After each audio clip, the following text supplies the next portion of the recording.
খুব অ্যাবস্ট্রাক্ট মন্তব্য। এখানে কোনো কনক্রিট কোনো ডকুমেন্ট নেই, কনক্রিট কোনো প্রমাণ নেই। কে আসছে, কে নীল নকশা করছে বলুন, দেখান। ফজিলাতুন্নেসা হলে কি হয়েছে, পুরাতন ফজিলাতুন্নেসা পুনর্নং হলে কি হয়েছে সেটিও দেখান। কোনো দেখাতে পারবেন না তারা। সব অ্যাবস্ট্রাক্ট মন্তব্য, সব অ্যাবস্ট্রাক্ট দায় চাপানোর রাজনীতি।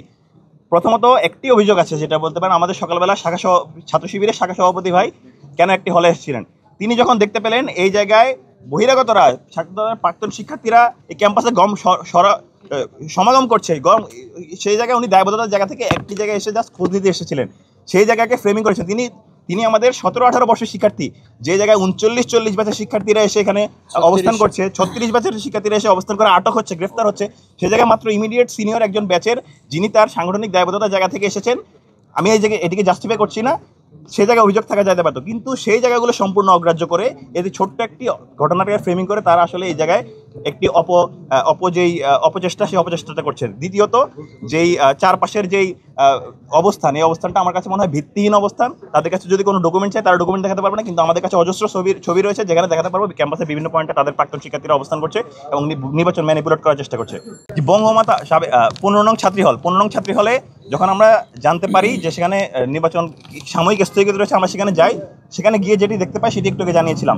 সর্বশেষ আমরা যখন দেখতে পাই তারা সদল বলে ঢুকে ভেতরে ভোট কেন্দ্রে গিয়ে হট্টগোল করে।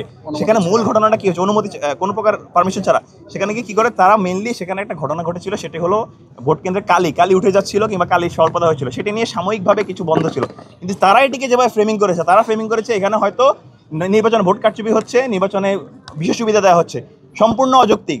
বরঞ্চ তারা সেখানে সবাই দেখেছে যে সেখানে কিভাবে মব তৈরি করে ঢুকে সেখানে হট্টগোল তৈরি করেছে, নির্বাচন বানচালের একটি পরিস্থিতি তৈরি করেছে এবং সাংবাদিকদেরকে সেখানে গেটে ঢুকতে দেওয়া হয়নি। আমরা সেখানে উপস্থিত ছিলাম, আমরা জোরপূর্বক দারোয়ানকে ফোর্স করে সেখানে সাংবাদিকদের প্রবেশ করতে দিয়েছি। কিন্তু আমাদের কাছে মনে হয় সামগ্রিক পরিবেশ আমাদেরকে যেভাবে ফ্রেমিং করা হয়েছে কনক্রিট ডকুমেন্ট ছাড়া, সম্পূর্ণ অ্যাবস্ট্রাক্টভাবে, এগুলো কোনোভাবেই নির্বাচনী আচরণ নয়, নির্বাচনী আচরণবিধির মধ্যে পড়ে না, বরঞ্চ এগুলো কারো দুর্বলতা, যে দুর্বলতাকে ঢাকার শামিল এবং এই সুস্থ ফেয়ার প্লে গ্রাউন্ডে যে নির্বাচন হওয়ার কথা সেই নির্বাচনের প্রতি তাদের ভীতি।